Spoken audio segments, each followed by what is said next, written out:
Hello, and welcome to the NEASC Virtual Global Forum. Today's session is called A Focus on Students, Supporting Special Needs and Well-Being During School Closures. We will be talking to special educators, school counselors, and school support staff from public, independent, and international schools.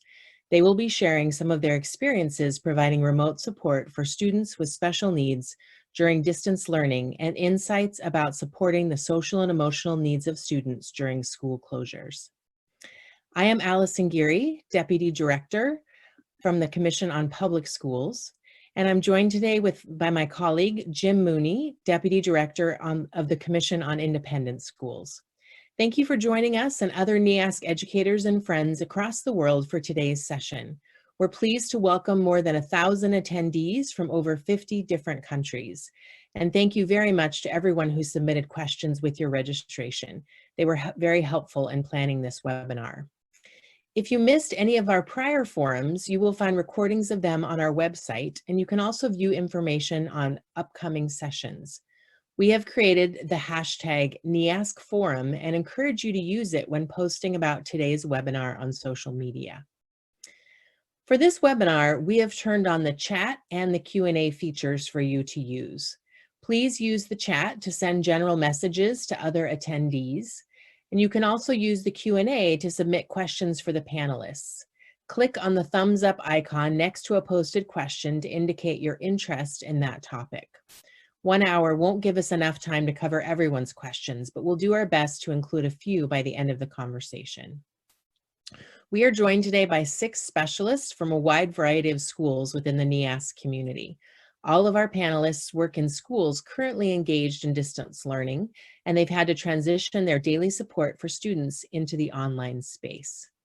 I want to hand it over to my co-host, Jim, who will have the panelists introduce themselves and begin the conversation.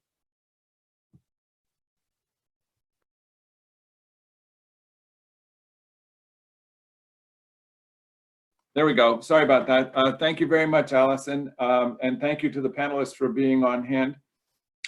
We've done these forums now for months, literally, and since the very first, the question kept coming up, what about special ed? What about those kids that we are having particularly strong needs to address? And we're finally getting to it, and I'm really enjoying listening to you and getting a sense of what your strategies are. So let's just dive right in and hear from you. And I'd like you to introduce yourself and explain the role that you have in your given school, and then a little bit about the context of your school. And so, Hélène, let's start with you. Hi, yes, I'm Hélène Dion. I'm Director of Counseling Services at Landmark School. Landmark School is a co-educational institution in the north of Boston for students who struggle with dyslexia and other language-based learning disabilities. It's a private school, although at least about half of our students are publicly funded. We do have 2 schools, one for elementary and middle school students. It has between 150 and 160 students. It goes from the 2nd grade through 8th. And the high school has about 315 students, half of whom are boarders. So.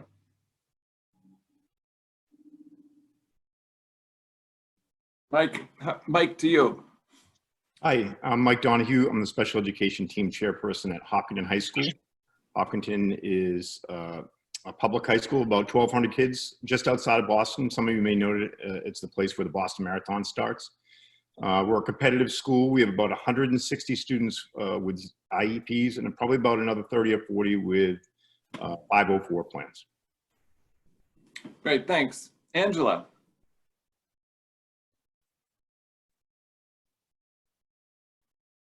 Hi, I'm Angela Smith. I'm currently in Doha in Qatar, working at a large private international school. We have approximately 1,200 students on our primary campus, but on our main campus we have primary and secondary, which takes us up over 2,000 students. Excellent. So from there we go to Providence. Jason? Hi, my name is Jason Roderick. I'm the Director of Counseling Services and the Wellness Coordinator at Providence Country Day School. We are a small, private, 6 through 12 in East Providence, Rhode Island. We've got about 60 in the middle school and 140 in the upper school. Great, thanks. Cynthia? Hi, I'm Cynthia McCobb. I'm an itinerant school counselor for grades K through 8 in New Haven, Connecticut. I work at 2 different schools. One school is a neighborhood school, Clinton Avenue School, and the other is an inter-district magnet school, Edgewood Magnet School. Excellent, thank you.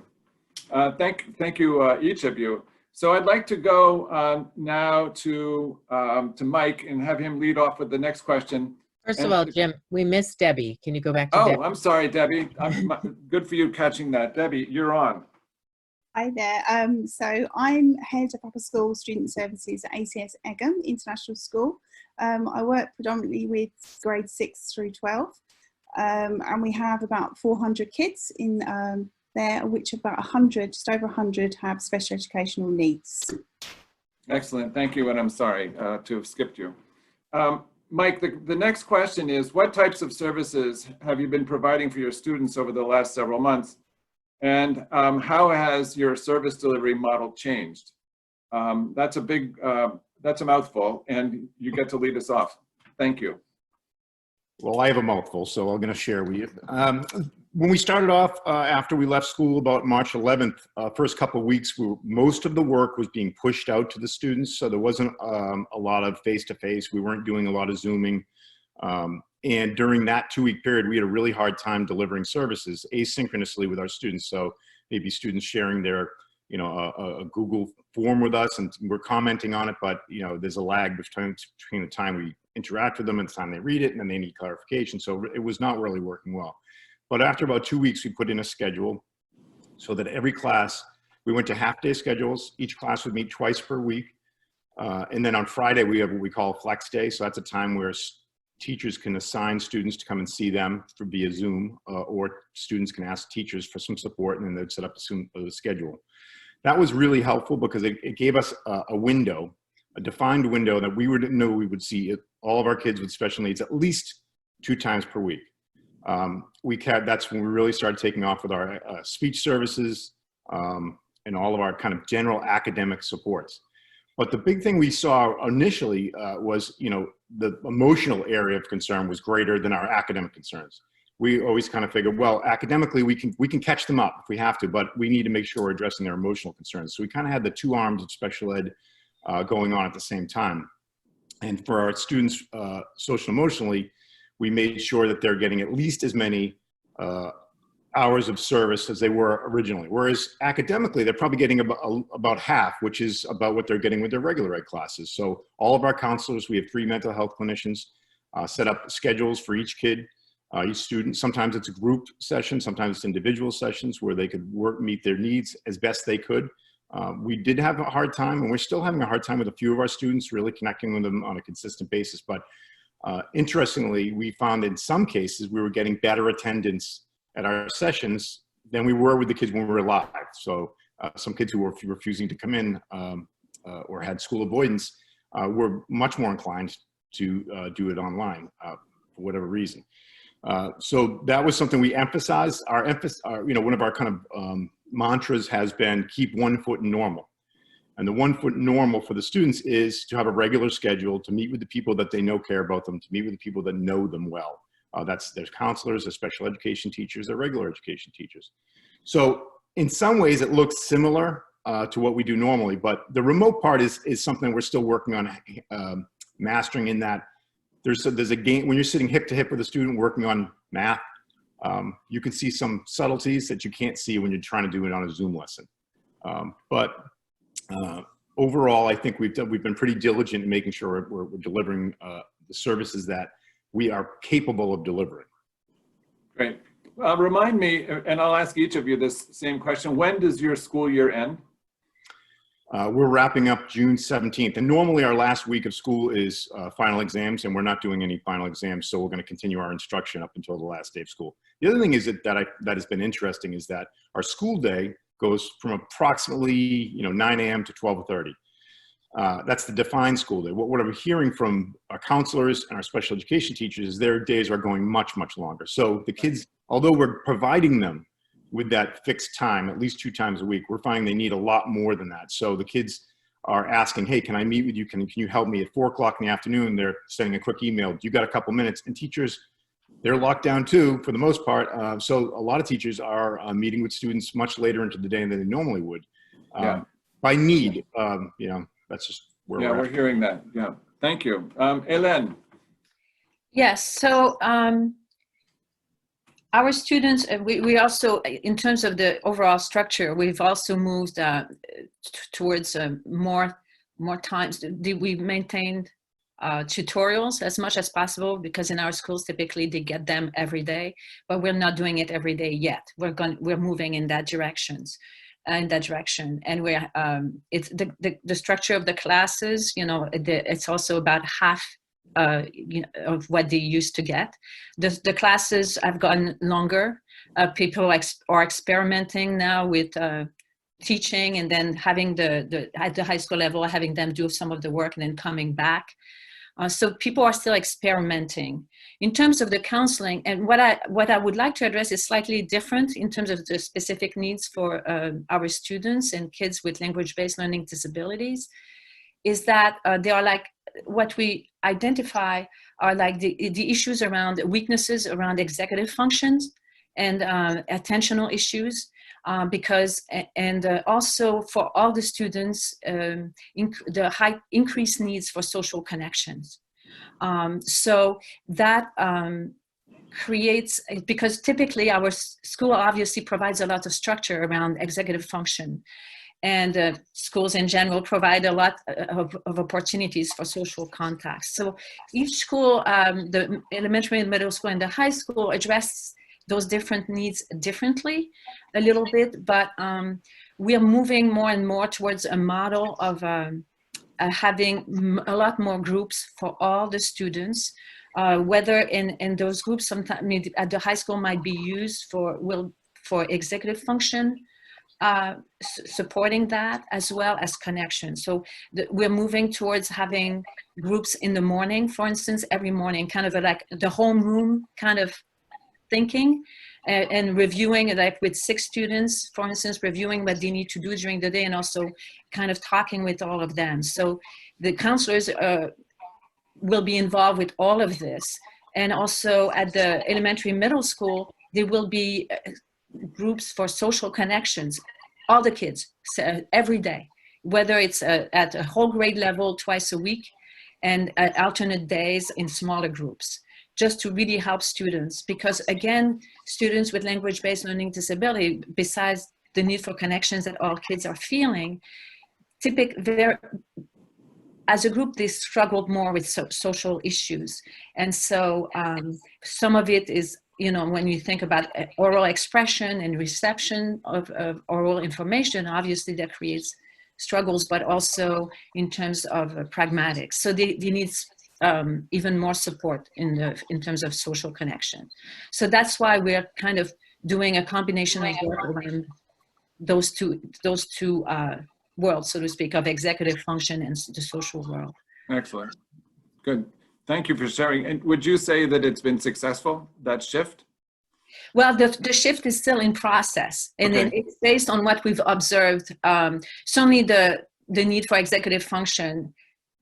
What I would say is we're moving towards responding, to the ones who come up, and we figure it out, and as a team figure out who's going to help with the executive function besides the academic advisor, to being proactive. That's why we're moving towards more of a group system. Good, thank you. Angela.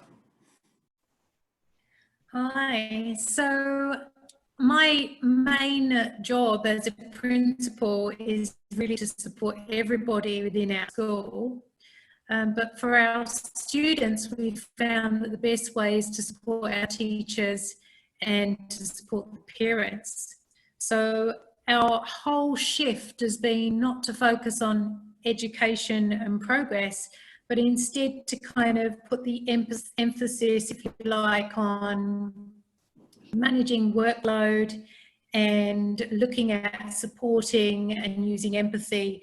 And our motto, if you like, is about using heart and compassion. So we changed to think about our plan in terms of what Maslow's hierarchy would tell us, that we need to provide those psychological needs, and we need to provide safety, and we need to supply love and belonging and that feeling, and make those connections happen. So our focus really for a whole team has been to get together as counsellors, as teachers, as specialist teachers, and provide that best wellbeing practice that we know to motivate and engage our students, not just our support students, but all of our students. We did find at the beginning, when we closed on March the 10th, that we had a lot of children who were our support students, as we called them, who were engaging with us. But we've managed to really make all the fun stuff continue to happen, drop the emphasis on hardcore learning, have live calls happening in our seesaws and our Google Classrooms, to have a lot of engagement, raise that amount of time that they get with the teacher, seeing their face on a video, hearing their voice, open communication through Google Hangouts and emails and connections, and doing live calls when needed. And we included that within our secretaries who were on the phone as well to lots of parents. And we found there was a pattern in the amount of parents who would call our secretaries just for a chat and just to keep talking about students and share their troubles and so on. And then our counselling team will pick those people up, talk to those students, offer it to our parents. Our ESL learners began making more conversations online than they would normally at school, because they're not having that opportunity to go and talk with their peers in Arabic. They're having to talk in English because the only interaction they're getting is with our teachers who are the ESL support and with those students doing those things. So we've really kind of turned it on its head, if you like, changing our focus from just learning to all the fun stuff like assemblies and POP awards, as we call them, our Pride of Principal awards, who we also gave to not just students, but to parents as well. And videos with all of the people that they love seeing, giving that message, carry on, we love seeing you, we want to see you more, and encouraging them to just get online and be engaged. Right. Thank you. Remind me, when does your We're school year? still having to go now till June the 18th. June the 18th, okay. As a term. We're going through the process of writing our reports right now. And again, we've turned to a motto of heart and compassion, because what we don't want people to feel is that let down when they get those reports and they don't have progress written all over them. Right. So we're kind of stepping aside of our academic agenda and making sure that well-being, workload, and all those things matter right now. Right, thank you. Elaine, remind me, when does your school year end? June 18th. June 18th, okay. Close Jason. on the 18th of June. Yeah. Jason? Yeah, hi. So we actually went to live classes right away. And I think for, as many of you will probably attest to, that for our students with functioning issues, with executive functioning issues, with anxiety, that structure really helped. I think that's been really beneficial. We start the day in the first 8:15 to 8:45 each day is just one-on-one meetings with teachers for students who need that. And we also have a learning skills program that works individually with students with special needs. We are small, and that helps a lot. I do want to back up a little bit to say that, one of the things that I think has been really, really beneficial for us is, 11 years ago, I started a program with the senior class called the Wellness Program. And I meet with the seniors in small groups all year long. And the focus there is really about managing anxiety, managing stress, mental health, well-being. And, in the college process, as you all know, that's pretty stressful, and through the college transition. We've really opened up our program to a social emotional learning program. And, that's not easy. I think it's harder to get kids, they don't instinctively think about their mental health and their emotional well-being. But we really focused on that the past few years. And I think when we've made this transition, that's helped a lot.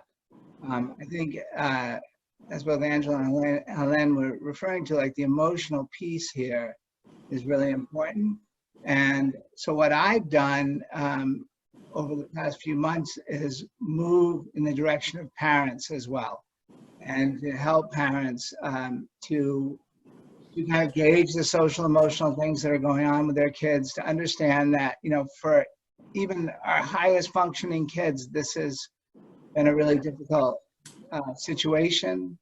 That, aside from the very high anxiety that first came with the school closing down, that there's always this kind of low level, consistent anxiety because there's so much uncertainty around what's going on right now. And that's from seniors who are graduating virtually at this point to sixth graders, So really trying to, my role, I think, as much as possible, is to bring that to parents. I would also echo what Angela said, that we do a lot of non-academic stuff with the kids. We have, morning meetings, and we just had a virtual field day. Our field day is an annual event, and we did it virtually. It was a blast. The kids were all competing at home on their Zooms, and we have speakers come in. We have small concerts, things like that, to keep the kids engaged and normalize it as much as possible. And then we do virtual town halls for the parents, so that we can talk to them about what they're seeing and how we can help them in that regard. That's good. Thank you. When does your school year end?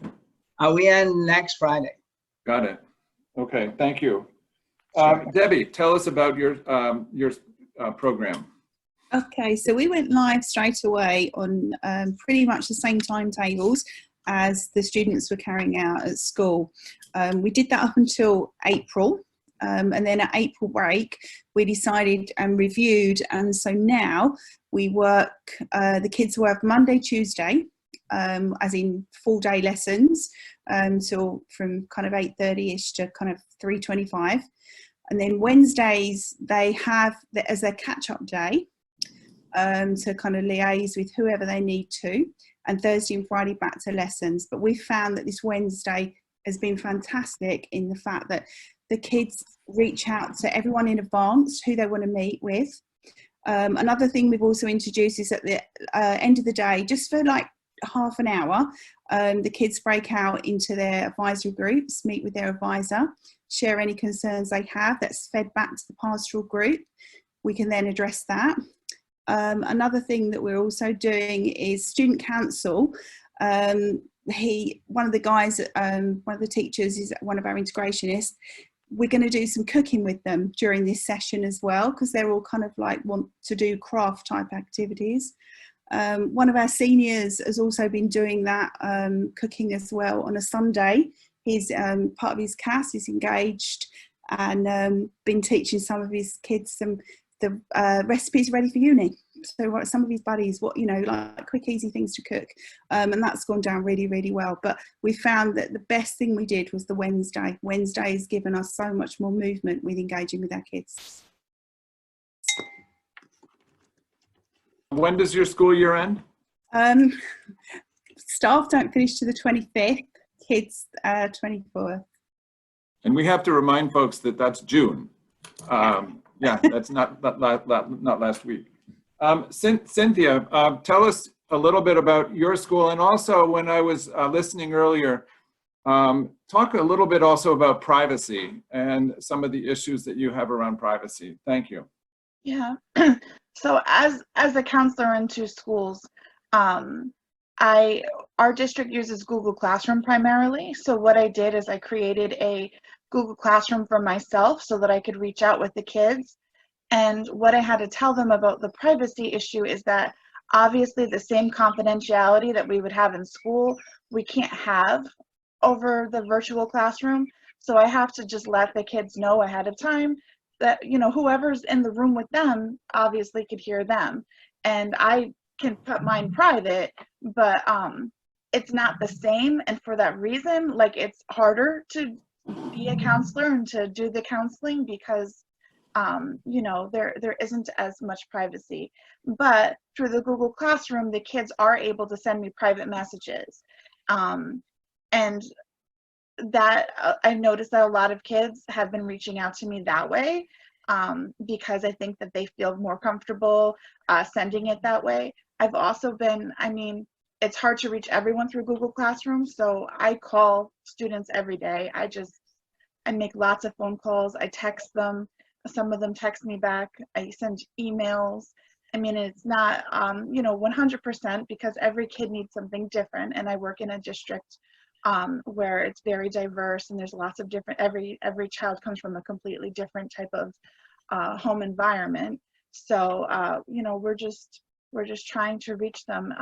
What the district has been doing is a lot of the schools are doing like reverse car parades, so that the kids know that we're still here and they get to, you know, drive through and wave to their teachers and whatever.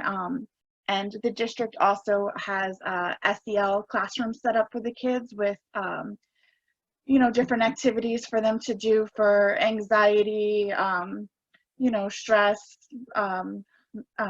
meditation, and those kinds of things. And we don't get out of school until June 22nd. Great.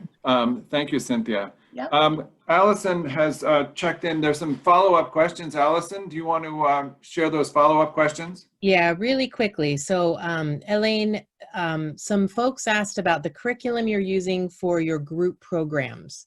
Do you want to just really quickly tell us, is there a curriculum for your group meetings that you're doing, or is it, are those just sort of free form? So we've had to change things around because typically we have all sorts of psychoeducational groups, like most of you have, I'm certain. And so we're at this point, our groups are really, for the counseling, are really focusing on social connection and hanging out together. And so sometimes we may have an activity or a question to get things going.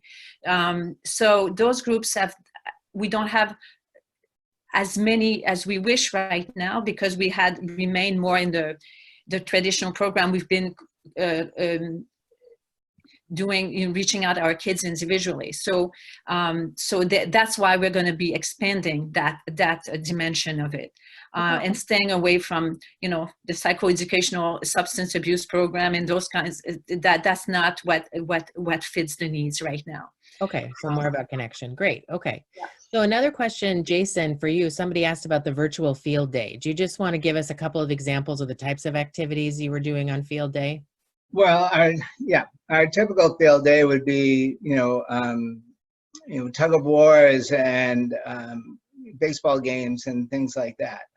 Literally, the entire school just goes out into the fields. That's field day, and the teams compete red and black. And so what they did was they just made up a lot of fun games the kids could do at home, like sock bowling and paper airplane flying, and then they competed. A faculty member would run each competition, and the kids would compete on Zoom, and the red team won. But the kids had a really good time doing it. Awesome, thank you. Mike, just really quickly, somebody asked about physiotherapy or occupational therapy, how has your district delivered any of those specialized services? Is that even possible in the virtual space?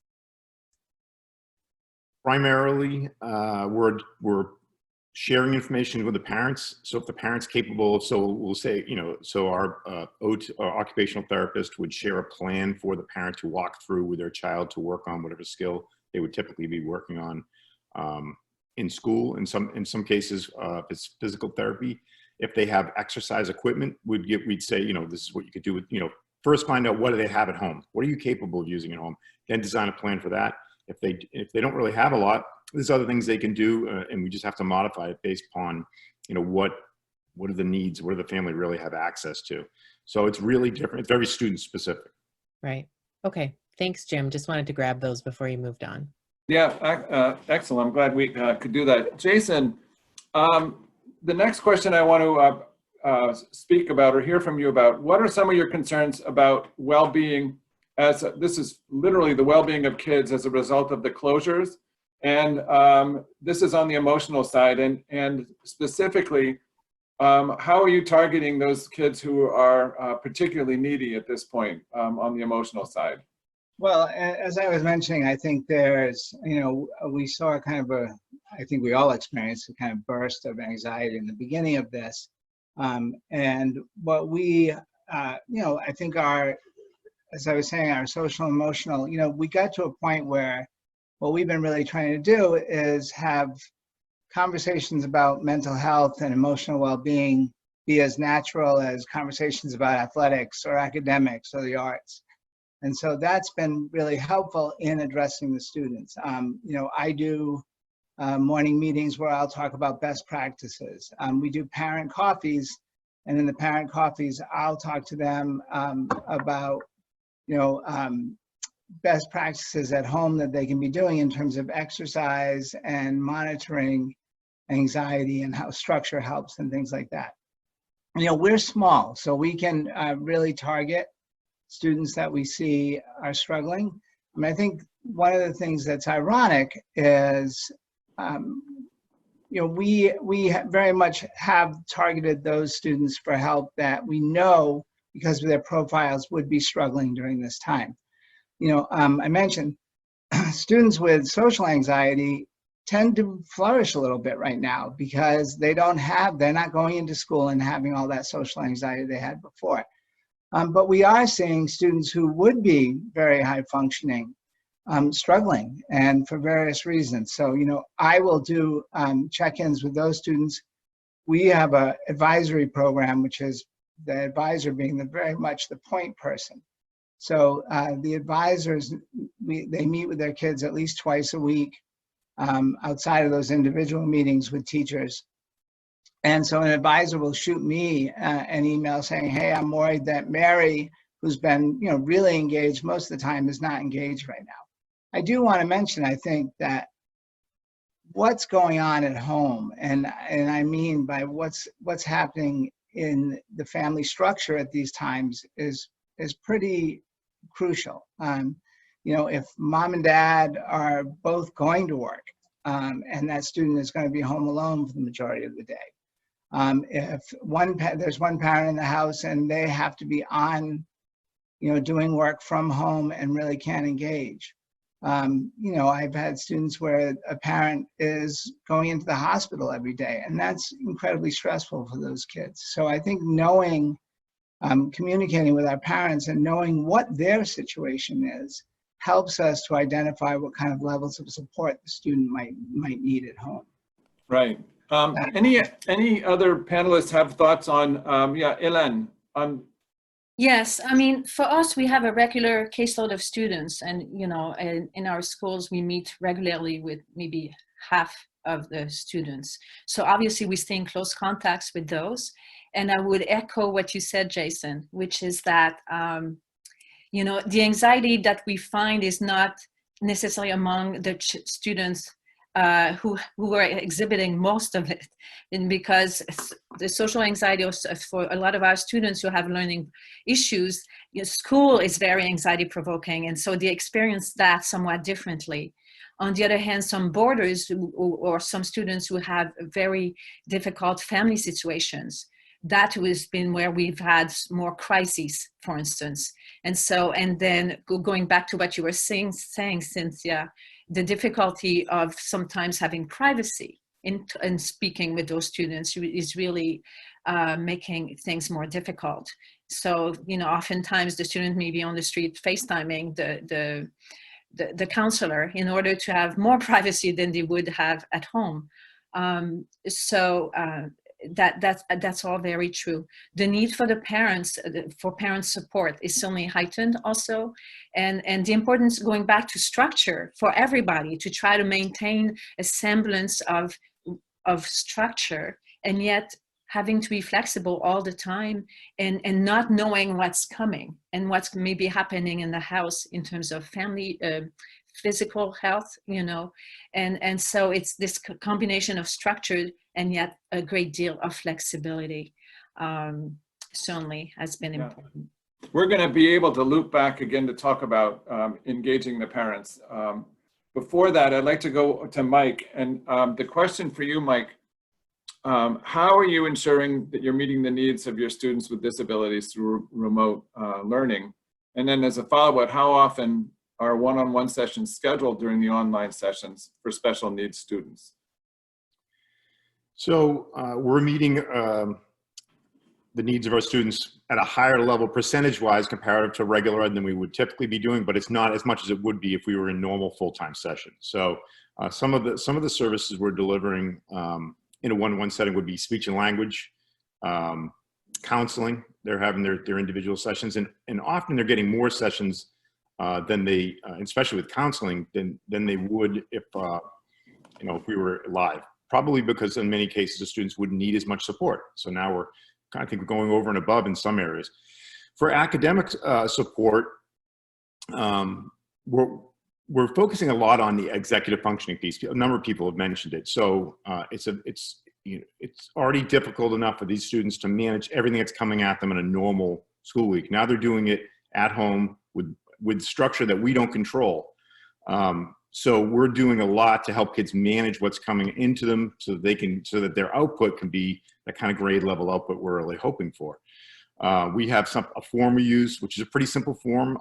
We often use it for students who are coming back from hospitalization, or we've missed a bunch of school weeks. It's called a work tracker. And the work tracker really we focus on the big rocks. So what are those things we want to focus on, help the students learn, or at least engage in, that we think are going to make the biggest impact later? And there may be some assignments we waive because we say, you know what, we'd rather you focus all your energy on this one assignment than doing these 3 assignments. Maybe the other 2, we'll wash them out. And in some cases, we have to have our special education teachers they'll contact a regular ed teacher, say, he told me he's got 3 assignments. I asked him to do this one. And this is why. And the regular ed teachers have been very, very flexible. So in order to give the students what they need and also make it as meaningful as possible, we're really kind of trying to get focused like as surgically as we can on the skills that we think will have the biggest impact later. And also our expectations have to adjust based upon, like Jason said it perfectly, we don't know what's going on in the home in many cases. And sometimes we do know when we say, wow, that parent has 4 younger siblings besides him. He's not going to be getting a lot of support. So what do we really expect him to do during this remote learning setup? Part of what we also have to do as educators is say, when we come back in the fall, assuming we do, we can't assume they've gained anything. There's really not a lot of background data to prove that the kind of education, the kind of format that we're using for education is going to have the lasting effect that we would normally have if we were live learning. There's plenty of data to support the way we were doing our work live. So we can't assume anything. We may get back and find out, pleasantly surprised that, you know what, they got a lot out of this. And we may also find out that they didn't get as much as we wanted. And we're going to have to adjust for that. So we are giving them the services that we believe they need. We're having IEP meetings to the best ability we can. And actually the meetings are pretty good. The Zoom format for an IEP meeting is not bad. We're trying not to spend too much of our time during those meetings focused only on what goes on now, because as we know, we're writing an IEP that's going to go for 1 year's time. And I'm assuming, we would all assume that most of that time will not be in remote learning. So, but we can't ignore that there's some more remote learning to happen. So we have to kind of do both during those meetings. A lot of times what we're finding in those meetings is we're allaying the fears of the parents, because although we're going to a no credit situation, our students are virtually all college bound. So 90% of our special education students at Hopkins High School will go to college. And people are worried about transcripts, and those fears that the parents have trickle down to the student. So students are completing assignments and they're getting graded. In the end, the course will have no grade, it'll just be for credit, but that still creates stress. Oh, I got a 70. Normally I would get an 80 or an 85 or a 90. But, and so a lot of times what we're doing during those meetings is letting people know it's going to be okay. And that when we come back, we're going to make sure that if there was any skill missed, we're going to go after those skills. So we're not going to just jump ahead as if those 60 days of missed school didn't happen. Did I answer your question? Oh, that's good. And if something comes back, we'll grab it. Angela, as he was answering the question, I could tell you nodded your head a couple of times that he was hitting on some things you agreed with. What are the similarities as it relates to your work? Yeah, we've been working with our support students because we're obviously at the end of the year. And a lot of our students, the parents are really anxious about what happens now that they've reached the third term of their IEP. So some of those meetings have gone ahead, and a lot of those meetings with teacher and a secretary with translation and so on have been a lot easier, but they've also been not necessarily about academic progress, but supporting them in terms of what they're doing at home to support the academic progress, but also the mindset of the student, because they know that they're on support, as we call it. They know that they're not getting what they need. They also know that they're not necessarily doing everything that they can at home. And so in their minds, they're panicking about what happens next year. Do I progress to the next year level? And that's a really stressful thought for a lot of students and a lot of parents. So those conversations have had to go on, again, using our compassion and our heart and realizing what's actually happening in their mind and not thinking about the progress necessarily that they've made, and that yes, they're going to struggle when they go to the next year group, but how we will support them for that next year. And that's what those conversations have been, rather than those, okay, yes, you haven't managed this and you haven't met that target and you haven't met that goal that we set for you, because those things are not helpful right now. Although they are for us academically, they're not necessarily helpful for that student and that parent in their mindset right now. Right. When we don't know so much about what the future is bringing, it's incredibly difficult to plan. Cynthia, I'd like to check back with you on reaching the students who stop engaging. I'm sure you can identify them, or I'm not sure you can identify them, but you have a sense of who they are. I know you're committed, you'll pick up the phone, you'll text, you'll do whatever it takes to grab these kids and get their attention. What's working?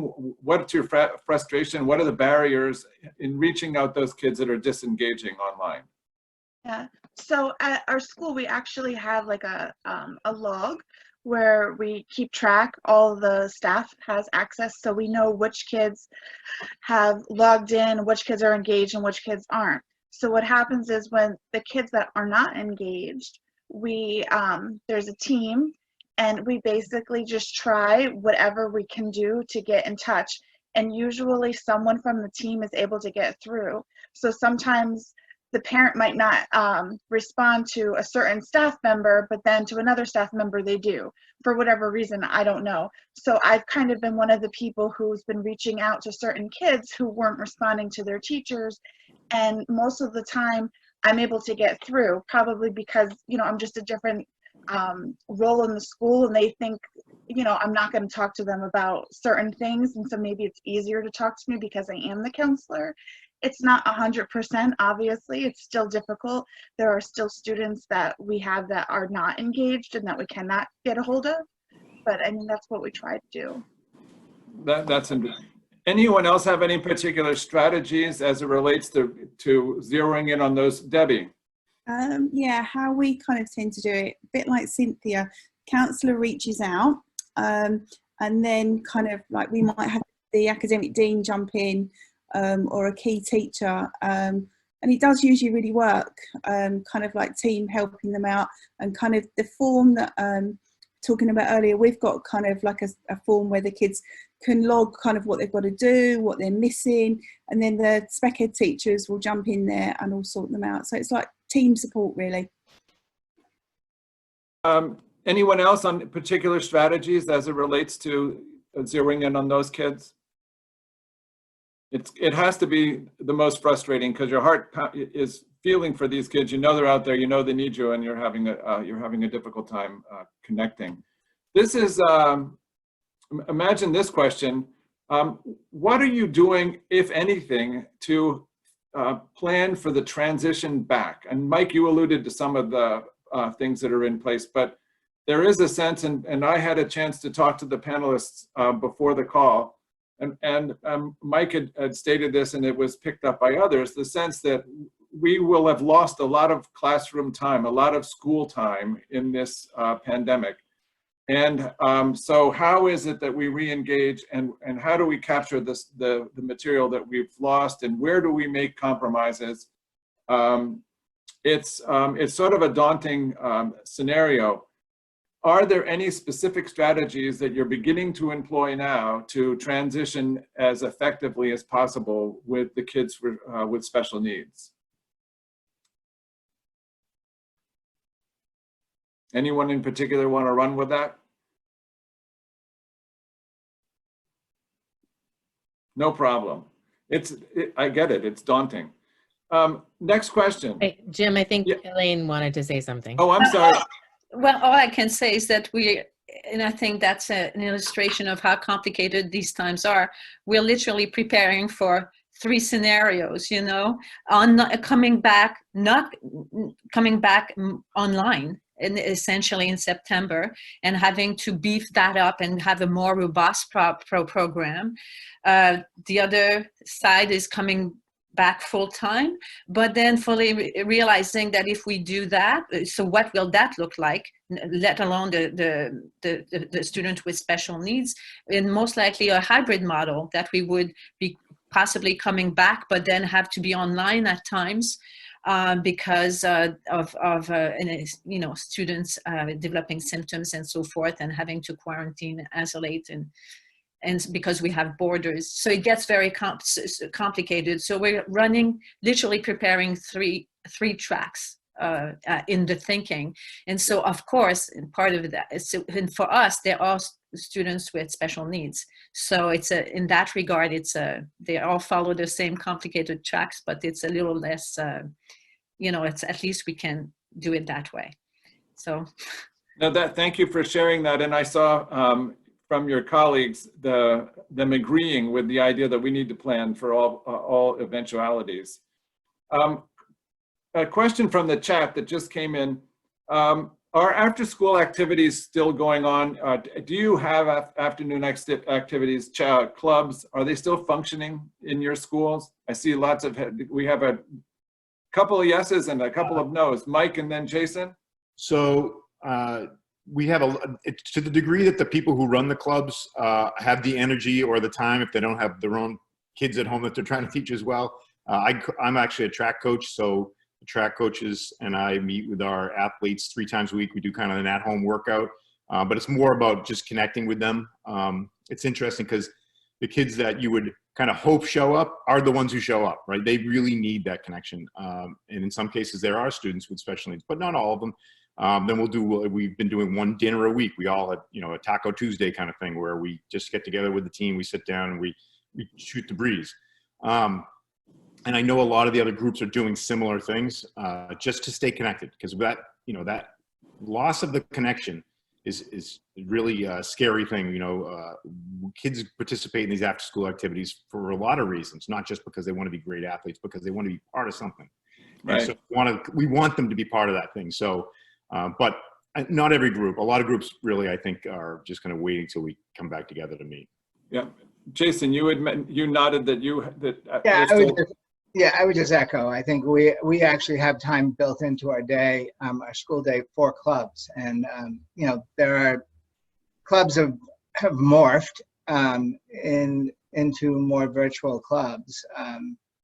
And we have competitions and things like that. We had a fortnight competition with teams and things like that. But I think the overall piece that we figured out is that, as everyone kind of echoed, that the kids want to be socially engaged. I have a 12-year-old at home who is an only child, and his entire engagement with his classmates, with his friends, is online right now. And so being able to do that during the school day has really helped a lot. Yeah. Debbie, we have another question from the chat. I'd love to hear from you. How are you working with teachers to make sure that they accommodate your students and that they're differentiating for these students? So the teachers reach out to us if they have a concern about the kids. And then we have kind of like by sort of 6 through 8, 9 through 12, 11 and 12 pastoral meetings. And then we'll discuss the needs of the individual student. And then we will work out a strategy per individual child. We have kids that are having daily meetings with their spec ed teachers. And we found that one of the ways to make it work is a set time on the same, like say 4:30, something like that. But that we are individually looking at every single one of them's needs. Are there anyone else want to share what they're doing to specifically zero in on supporting teachers?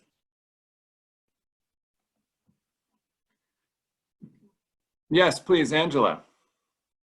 Yeah, we've kind of been carrying on almost as we would. So we did teacher appreciation. We've done a stress buster, which we normally do once a term. But in terms of, instead of having inflatables on the field, we've had a choice grid where we found lots of links to animal watching and yoga and other nice colouring online and things like that. We also set up some WhatsApp groups for each of our teams because we're a 6 and 8 form entry school. And we also pop into their meetings and we're there silently waiting. If you have any questions, we will answer those. As a leadership team, we found that we're split all over the place, but if we can divide ourselves up and share the same information that we know, as long as teachers get timely information, they feel much more supported. We also did surveys, as probably most schools have done, but not just to parents, but to our teachers as well, to find out what's their workload, what are they thinking, how do they feel about what's going on. And we shared that data with them and then shared our plan of what we were going to do to help support them in the struggles that they have. These have all been quite successful. Yeah, thank you. We have, Ellen, 1 second. We have a follow-up. I'm just double checking. We have checked in with the panelists ahead of time and we're going to be able to run over a little bit because we have a question that we would like to ask all of them.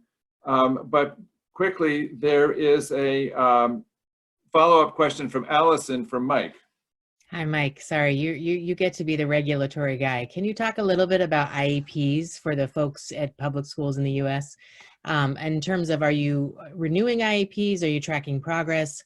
Also, there was a question about extended school year. Do you think schools are doing the ESY program this summer? And if any of the other schools, are you doing a summer program for kids like you would normally do? So for IEPs, for our annual reviews, we're holding the meetings and we're generating new IEPs just as we would typically. Now it's done, of course, we're meeting virtually and everything's done electronically, but it's pretty similar to normal. We're for reevaluations. If the evaluations have not taken place, we're pushing the meetings off until the fall until we have a chance to do the evaluations. Now, we stay remote in the fall, but we're allowed to have some contact, face-to-face, in-person contact, and we will start doing evaluations like that. But we don't know exactly where it's going to be. We're waiting. Obviously, we're in phase 1 in Massachusetts. We're waiting for Governor Baker to tell us when we can go to phase 2 and phase 3. And so that'll really dictate what we can do in regards to those evaluations. I saw someone was asking about referrals. It's the same thing. So if people can refer their child for special education, but that we will not be able to evaluate until we can be in person in the fall. The second part of your question, oh, ESY. So ESY, as of right now, but we have two plans. We have the plan to actually three. One is the regular ESY. We're meeting live, and it's just the same as it would always be. But we have not been allowed to put that in action yet. So again, what phase we're in at that point in time will dictate what we can do. So right now we're planning on both remote and semi-remote. So whether we take, maybe there'll be a limitation on how many students can be in the classroom. So we could do potentially half a day for one group of students. They would leave, then another half comes in for the second half of the day. So we're really looking at a lot of options. There will be extended school year. And we added on an extra week to extended school year also. So with the understanding that the students who require extended school year because their regression will take place are gonna need more than they would normally need. So, I mean, it's only an extra week, but that gets us almost back to the time when we return to school. So that's our plan. So there will be ESY, just what it exactly is gonna look like, we're not sure. Good, thank you. Does anybody else have any thoughts on that? I don't want to just limit it to Mike, but. Okay, great, thanks. So the last question for all of you is, what in fact have you learned from this experience? And which of the successes or best practices that you've come across are you hoping to actually install at school? In other words, is there a silver lining to this challenge? And let's start with Cynthia. So for me, I think, it's been really challenging being a counselor during virtual learning, but for some of the kids, I've actually gotten to know them a lot better through this process because they're able to talk to me pretty much whenever they want.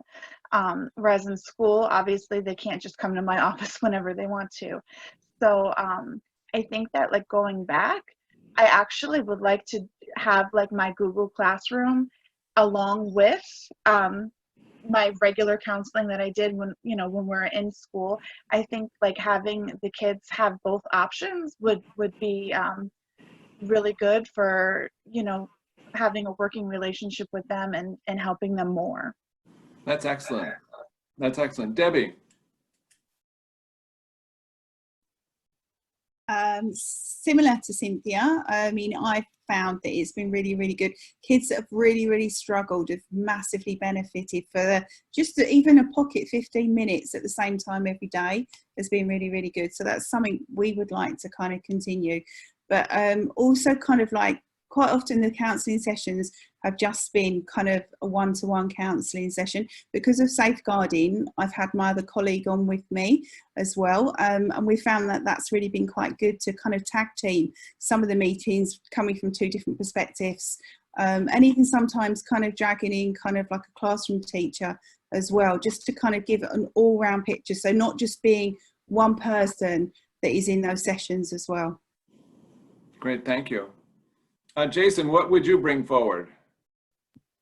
Well, I think that, I want to kind of move back 1 second to the advice I give to parents and then how I played off of that. I have this acronym I talk about all the time, like PACE. So perspective, acceptance, creativity, exploration, and working with kids to say, keeping this in perspective, like what's happening really going on right now is all about health and safety, and, not being able to go through traditional graduations or not being able to hang out with my friends, just trying to get that in perspective for them. And then I find that the kids who are doing well with this are kids who have accepted that this is what it is. And there is a level of uncertainty here. And I think parents too. And I think that's where the creativity opens up, the exploration. And I feel like on my team, PCD has an amazing faculty and staff and administration, and people have opened up to this kind of creativity. And we're thinking that, the virtual town halls that we're having with families has been really great. We have parent coffees all year round, and, it's much easier for parents to just sign on to a parent coffee from their living room and give a lot of feedback and engage with us. I do agree too with what Cynthia was saying, like that, having that ability to be with kids, virtually, to give them a little more time And then I think when we talk about like parent and student meetings, I was just brainstorming with our headmaster saying, you know, it's so much easier to say, hey, you know, let's get on Zoom with mom and dad or mom and, you know, and the child at home, because, you know, a lot of our kids will compartmentalize, you know, what they're doing at school and what's going on at home. So I think there's a lot of opportunity here when we come back to, if we've normalized to this kind of technology, to do something with it, to use it to our advantage. And I think that's where that creativity and exploration comes in. Great, thank you. Angela. So we constantly talk about integrating technology into the classroom, and realistically, that's what we've done. So we need to make sure that we keep these skills going. We need to make sure that those who thrived at this time continue to thrive in the classroom using their Chromebooks that we already have in school, using Seesaw, using Google Classroom. We noticed that the to-do list in Google Classroom has been really popular, and I think that's going to be really handy in the future for homeworks. We also found that a lot more parents turned up to our IEP meetings and discussions online. I don't know whether that's a Middle East thing or whether that's around the world, but we will certainly be offering that instead of having to come into our offices, which can be quite daunting, especially if you know you're getting an audience with the principal or the assistant principal. To go online seemed a little bit more friendly, and quite often they were even smiling, which never usually happens. Yeah. So, I mean, we'll definitely be incorporating those things. And what Jason was saying about the coffee mornings, we normally run a coffee morning once a month. And sometimes at certain times in the year, those numbers really drop. And depending on what the topic is also. I think we need to be recording those and offer those a live link to the recordings and monitor the questions just like we've done here today, and show that we accept people who can't get to us as well as those who can. Because I think for a long time it's been face-to-face, bring me your time and your person to the school. And now we're open to possibilities. You don't have to be available anymore. You can Absolutely. hook up to hear me talk at you in the car or while you're walking around the supermarket with your earphone in. So I think it's going to really open up a lot of possibilities for us. Yeah, I agree. Excellent. Mike, how about for you?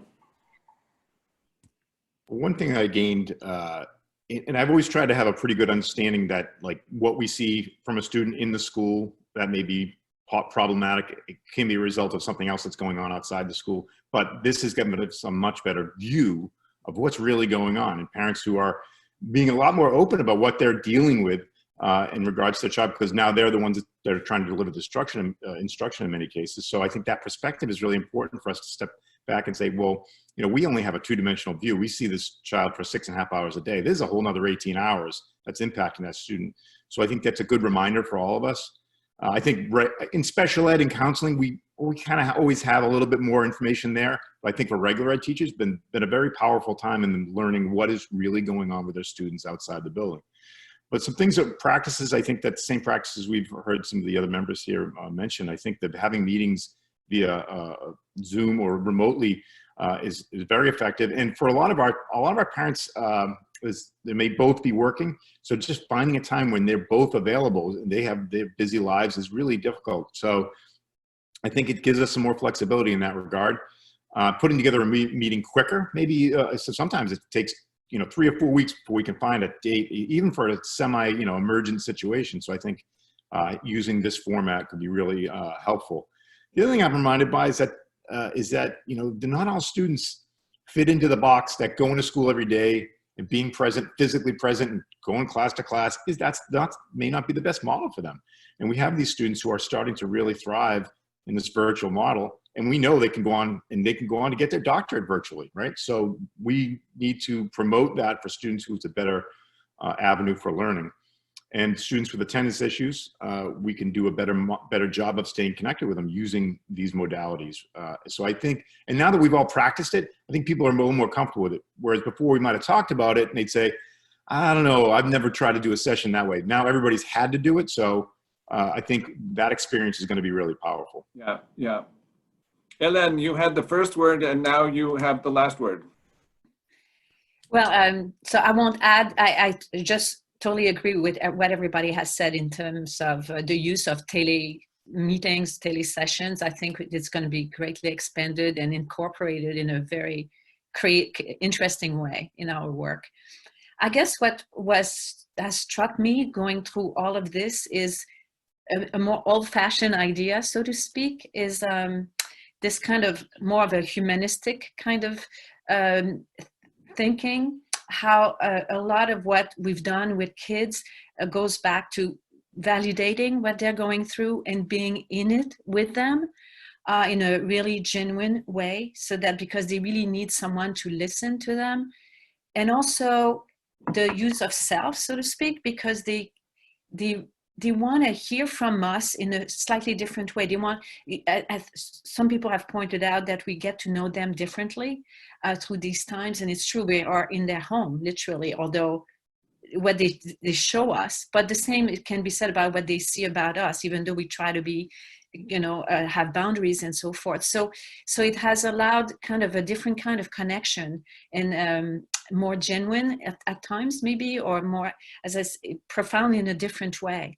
And so it brings us back to kind of that's beyond technology. And I think that will stay with all of us, because that's something, I mean, we're aware of it, but sometimes in school, you want to maintain them in class, goal driven, and a lot of it is still very useful that we're talking about. But beyond that, it has had this kind of reminder for me and for a number of people in my teams. Yeah. Thank you. Before kicking it back over to Allison, I am struck by the hopefulness that each of you have for your kids. That you would have a sense going into this call that perhaps there would be just overwhelming problems that are insurmountable, but in every single one of your cases, you have risen to the challenge and your kids are incredibly well served.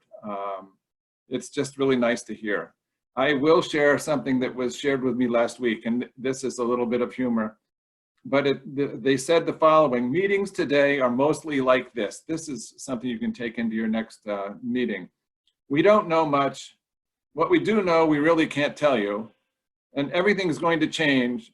So given the above, go out and make a plan. So I'll leave that with you. And then Allison.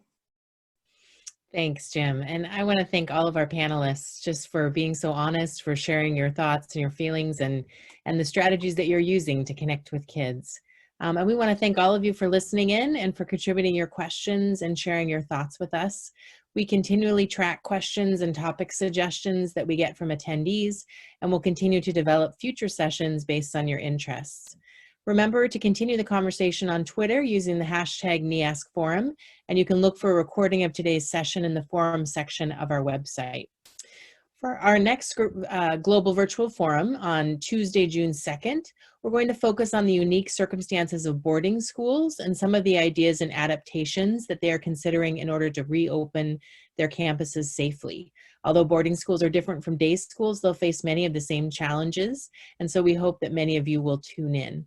And finally, although no one can predict what our situation will be in December, NEASC has decided to continue with our plans for the annual conference and showcase set for December 3rd and 4th. The theme this year is Engaged by Learning. We'll be planning for a variety of scenarios, just as Jim mentioned, as we move ahead, and we hope you'll consider joining us either in person or virtually. Please bookmark our webpage and check back for updates. So for our panelists and my co-host Jim Mooney and everyone at NEASC, I'm Allison Geary, and thank you so much for joining us today.